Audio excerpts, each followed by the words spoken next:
So welcome back. We are going to do a few videos with our daughter Teresa and her husband Greg, asking some questions about making strong marriage, being good parents, and we think you'll enjoy the topics that they're going to talk about.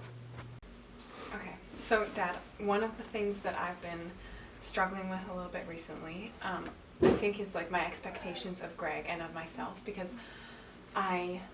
it causes me some worry because lately I don't know what it is that I need to work on, like what I need to improve about myself and what's fair to expect of him. What's fair to ask of him, I think. I think. So if I can, so jumping in on that, I think in a good loving relationship, I think what's fair is a process of development, right? Mm-hmm. So if you feel a need for something, then you ask about that, and your husband, in this case your husband, out of love for you and because he's there to help you to be better and so on, responds as he believes is best. And what he believes in best is a combination of, again, it's a process. It's a combination of what's best for you, what's best for him, what's best for the relationship. Usually those don't conflict with one another, mm-hmm. right? But if he thinks there's conflict, then you guys talk, right? And you discuss that and you move through that. One of the difficulties in relationships with all people is we're all imperfect. Mm-hmm. And so our expectations and how we communicate and stuff is always going to have a problem to it.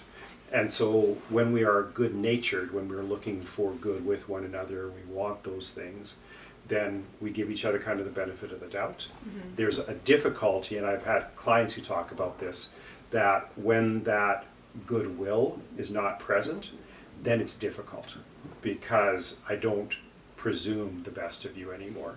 I presume that there's going to be a problem, and I'm looking for the problems. And if you're looking for problems, you can find them.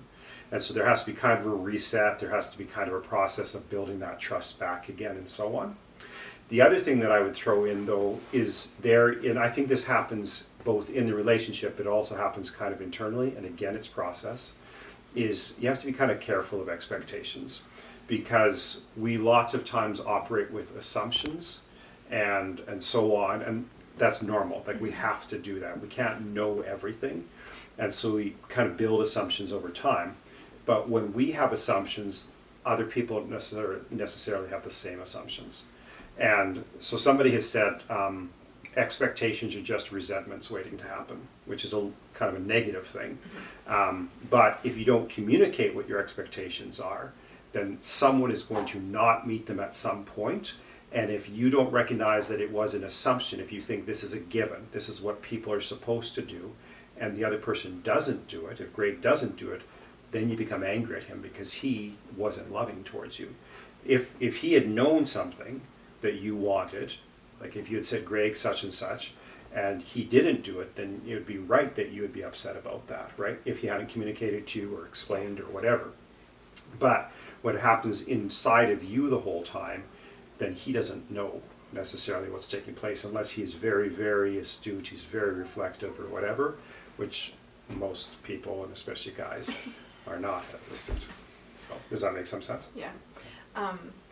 Okay, but then in addition to that, I think sometimes when we argue, I have a tendency to like give up a little bit sometimes when I think, well, we're talking about something that I think is Greg's fault and he thinks is my fault. Then I think, well, what if he's right and it's my fault? Okay, I should just stop arguing, which causes problems for us. But I don't know how to move past that exactly. So again, one of the things that I really like about counseling is that there's a place both for objective realities, that most human relationships should have these kinds of qualities in them, but then also the personalization and the subjective that comes into place in particular situations. Yeah. And so talking to you about your particular situation is great, right? What exactly will work for everybody else is not quite so easy. Yeah. But some of this, again, is you guys working this through with one another, right? Again, having that assumption of goodwill. It is also, I think it's important that you stand up for what you think is right? And so I'll often say to couples, you do not compromise on principles. what you do is you negotiate how principles are expressed, you talk about the principles if there seems to be a conflict between the two of you, and so on. But also one of the principles is that you are both fighting for the relationship. In fact, did some research about within couples about how are they most effective, how does the relationship work the best, and so on. And one of the things that they found was that when couples fight, when they disagree, their disagreement is not particular to themselves. It is Teresa saying, Greg, I need to argue about this because it's hurting our relationship. Mm-hmm. It might also be hurting you, and that does matter, but it's the relationship is the key thing, right? So, and you both have a duty to do that, to protect the relationship, because the relationship is bigger than the two of you. So that requires you to do check-ins, right? And that's a process that in some ways at the beginning of your marriage, which is where you guys are, there's more energy for, and so it's kind of exciting, and you have more motivation to do it, but you also don't have as much experience doing it, right? And later on, you'll have more experience, but that also can mean you've got more bad patterns. And so for couples who've been in marriage longer, or who got married later in life and had some things themselves already entrenched, then that's maybe another obstacle that they sometimes have.